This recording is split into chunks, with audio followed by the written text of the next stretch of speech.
سلام وقت بخیر دوستای عزیز و نازنین. انشالله که خوب و صحتمند و سر حال باشین، در کنار عزیزانتان زندگی خوب و خوش آرام داشته باشین و روزهای رمضانیتان هم بخیر تا این دم سپری شده باشه و بقیهش هم بخیر سپری شوه. نزدیک آمد عید است و بخیر یک 5 روز به عید مونده. دوستای عزیز بیاین بریم امروز بخیر برای عید یگان چیزا خریداری کنیم. البته در عید ما در خانه نمی باشیم، تصمیم گرفتیم که در عید بخیر سفر بریم در یک ایالت دیگه، خانه بچه کاکایم میریم.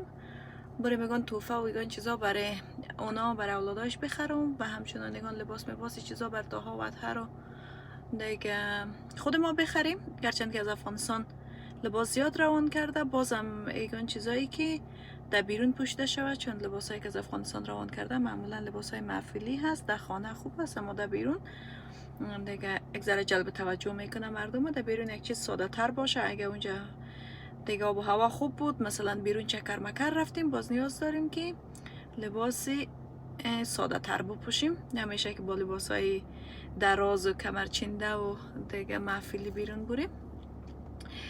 خب به هر حال دوستای عزیز، شما را همراه خود می داشته باشم. چینل هم سابسکرایب کنین، ویدیو رو لایک کنین، نظریات خوبتان هم در کامنت ها برام نوشته کنین و بخیر بریم خرید دیگه. دوستای عزیز بخیر رسیدم در فروشگاه تی جی مکس. کسایی که در آمریکا زندگی میکنه میفهمه که فروشگاه تی جی مکس اولد نیوی یکی از خوبترین فروشگاه هایی است که ما میتونیم لباس های خوب و قیمت مناسب در اینجا پیدا کنیم و تهیه کنیم، خریداری کنیم. میگم من امروز میرم اول در فروشگاه تی جی مکس میرم ببینم که چه چیز پیدا کردم میتونم و بعد از باز اگه شد اگه از این چیزای خوب پیدا کردن نتونستم باز میرم در فروشگاه دیگه. دوست آمدم در بخش بایک فروشی یک دانه بایک بگیرم برای تاها و اتهر که این دفعه میخوایم لباسایشون کلن دیگه از هر کدامش جدا بانم، به خاطر اینکه حالا دیگه شکر نفر زیاد شدیم، یک جایی که بانم از پیشون گرد باید میشه. برای یک نفر اگر هم یه چیز کار داشته باشه باز مجبور است که کل بایک باز کنه.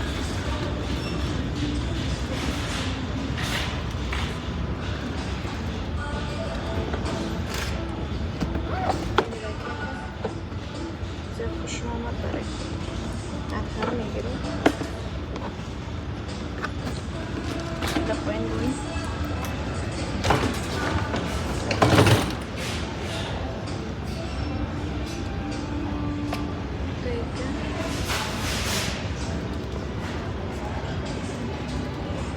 یک چیزی کیوت پیدا میکنم.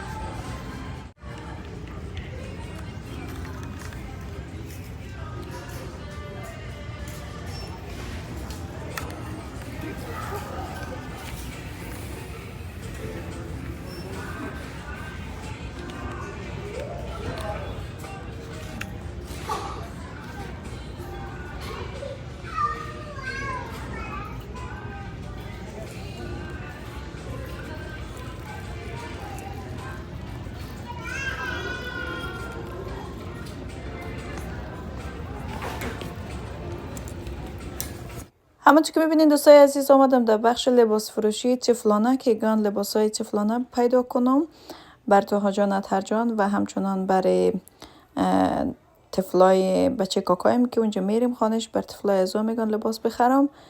خوشبختانه برای دخترای چیزای خوب پیدا میشد در فروشگاه ها که برای هر سن و هر دیزاین. همیشه اکثرا که ما در فروشگاه میریم بر دخترها زیاد چیزای خوبش پیدا میشه، مدل های متفاوت، مدل های جدید و رنگ های خوبش با دیزاین های خوبش و همچنان برای هر رده سنی. اما متاسفانه برای بچه ها دیگه اصلا ما چیز خوب پیدا کرده نمیتونم، خصوصا از امی سن 4 سال تا مثلا 10 ساله را. در این سن بسیار لباس طفلانه بر بچه ها کم می باشه و خصوصا همیشه یک دیزاین بلوز پتلون یا خنقاق پتلون برای بچه ها دیگه متاسفانه چیز خوبش در فروشگاه های امریکا ما خوبش پیدا کردن نتونم، مثل که در افغانستان مثلا پتلون خنقاقای خوبش با نیکتای گکا بود یا مثلا دریشی گکای خوبش بود. دیزاین های مختلف می اومد در بازار، اما در اینجا نیست. من اینجا نتونستم که بدل خود بر دو جان یک لباس خوبشم اینجا پیدا کنم. از همین خاطر بود که برای ایدش این از افغانستان دریشی فرمایش دادیم که برش روان کنه، دست کاکا جانش درد نکنه، که از اونجا برش بسیار یک دریشی مقبول فرمایشی در خیاط داد. هم رنگ دریشی پدرش برش دختر بود، اما بازم نیاز داشتیم که یک چند جور اضافه تر بگیرم به یک دریشی و یا مثلا یک چند جوری که در خانه داشت خب نمیشه، چون ما برای یک هفته میرفتیم باز باید لباس یک ذره زیادتر میبردم. و اینجا یک سر زدم به بخش دکوریشن. ما هر وقتی که میریم در فروشگاه ها بخش دکوریشن رو میبینیم، چون وسایل برای آشپزخانه و دکوریشن و دیزاین من زیاد خوش دارم و علاقه‌مندش هستم. گرچه که امروز هدفم خریدن وسایل دکوری نبود یا وسایل خانه نبود، فقط هدفم خرید لباس بود. اما یک بار رفتیم دیدیم که چه چیزایی نو آمده، خصوصا بخش شمع فروشی رو من خیلی خوش دارم و دوست دارم.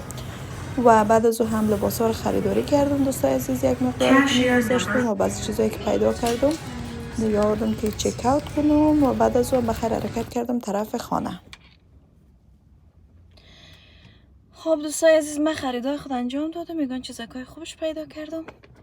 اینه باش که کامرا دیگه امروز چون تفلا رو ناورده بودم دیگه با خیال راحت تانستم که خوب بگردم و چیزای خوبش پیدا کنم، اما نمیفهم که تفلا پدر خود چه آزار خود داده باشه، بیچاره روزه هم است دیگه زیاد. اما ویدیو گرفتن نتونستم به خاطر که گفتم اگر فکرم طرف ویدیو گرفتن شه باز نمیتونم که لباسای خوبش پیدا کنم، چون دو کار همزمان دیگه، همه کار شاپینگ خصوصا خریداری و ویدیو گرفتن همزمان با یک نفر سخت است یگذره. باز گفتم کاری که اولویت داره امور انجام بدم، یعنی خریداری خود انجام بدم که وقتم زیاد ضایع نشه دیگه. یگان جایی که تونستم ویدیو گرفتم باز دیگه زیاد نتونستم ویدیو بگیرم متاسفانه، چون تنها بودم و از یک لحاظ خوشبختانه خوب بود که تنها بودم که باز خوب راحت تونستم که خریداری خود پیش ببرم دیگه. حالا میریم طرف خانه بخیر، باز بعد از او بیکار رو پسته میکنیم، آماده کده میمونیم که بخیر باز دیگه حرکت میکنیم. البته اول روزی که حرکت میکنیم سبانه دیگه سبا اول آریوگه که ما اپایمنت دکتر چشم داره، پیش دکتر چشم میریم در یک شهر دیگه که در شهر در راه مستقلم استی، باز از همونجا دیگه بخیر میریم طرف او ایالت دیگه بخیر یک شب شاید در آبانیم و سبای دیگهش باز میرسیم دیگه بخیر. همراه ما برین دوستای عزیز.